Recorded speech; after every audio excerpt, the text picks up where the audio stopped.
Over 100 men showed up for what they thought was a Tinder date with a woman named Natasha, but it turns out it was all for some viral marketing campaign.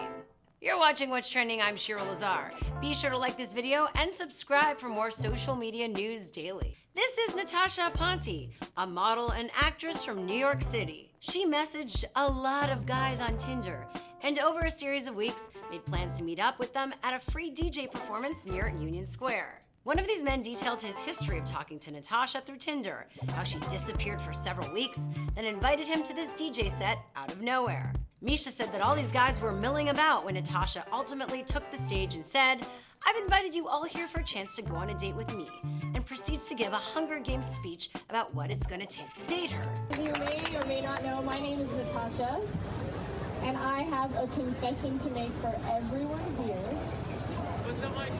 Everyone here today was brought here to be on a date with me. And despite this weird and deceitful way that she gathered all of them, some were actually up for it. All right, the next one. I like to go to the gym every day, and I need someone who also is like really fit, right? Because I want to go to Central Park and enjoy the park and just like walk around. They competed in physical competitions, including a push-ups contest and an actual 40-meter dash. Okay, ready? 3, 2,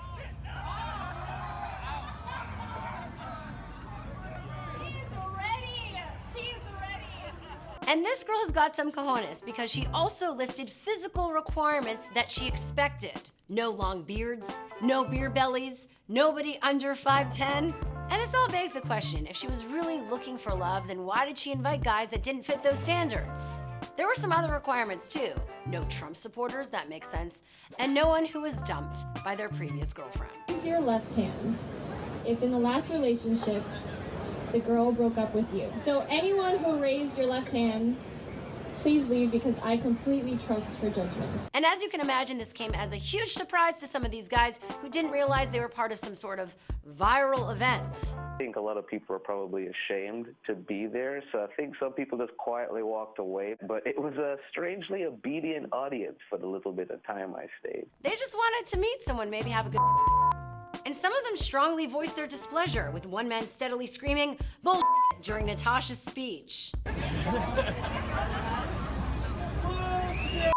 Bullshit! Bullshit! Bullshit! Reporting by Gothamist initially suggested that dozens of men showed up. The event's creators said there was an estimated audience of 1,000. But judging from this photo, which appears to have the crowd at its height, our best guess is around 200 men were there. So what was this all about anyway?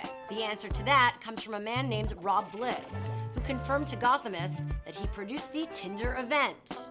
Bliss runs Rob Bliss Creative, a viral marketing company probably best known for a 2014 video indictment of catcalling titled 10 Hours of Walking in NYC as a Woman. How you doing today? Wow. That's not good. Wow. What's up, beautiful? Have a good day. Hey, what's up, girl? How you doing? Somebody's acknowledging you for being beautiful. She's an angry. He's been cagey about what the event is for, and he says it's not for a company or to sell a product. Here's his only tweet on the matter. How about everyone pauses to hear what Natasha has to say about the Tinder project when the video comes out Thursday before passing judgment. The video on Thursday will probably have more footage from the event and hopefully an explanation of why they put this together. But whatever the purpose of this video ends up being, it will probably be overshadowed by the fact that they humiliated a bunch of people to do it. Philip DeFranco gave his thoughts on Tuesday and called both Natasha and Rob assholes. They tricked dozens of guys to show up to a location so that she could say, hey, based off of your life choices and just how you were born, I don't like you, I don't think you're adequate. And there was already a big reaction to this, but imagine if you flipped the tables and it was a guy and he tricked 100 girls into showing up and he was like, sorry, you're too fat, you're too tall, I'm not looking to get some Philip DeFranco neck pain because I have to look up at your giraffe. And he's not alone. Charles Burt tweeted to Natasha, "Your Tinder prank was not an experiment. It was a morally reprehensible abuse of trust and fairly insulting action." Writer Caroline Overington said, "This is just awful. A beautiful woman pranks hundreds of men into turning up for a date with her, then humiliates them. What a mean thing to do."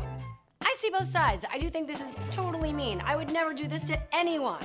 On the other side, I could see how it's kind of like, oh yeah, this is kind of smart. This chick It's smart. There's definitely a whole group of people that are like good on this girl because they've had bad Tinder experiences, and this is like some sort of revenge. And some commenters are saying that some of those guys are playing into the prank. God said, you find out that you're part of a mass date prank via Tinder and you don't leave immediately? Have some respect for yourselves. Aponte is keeping quiet about the prank's purpose as well. Though she was at the VMAs and wrote on her Instagram story, nothing can stop me but God, prayer hands emoji, not your toxic hurt masculinity, watch me win. What would you do if you showed up for a Tinder date and 100 other people were there? Let us know in the comments below, and be sure to like and subscribe for more of What's Trending. And for more stories, go to whatstrending.com.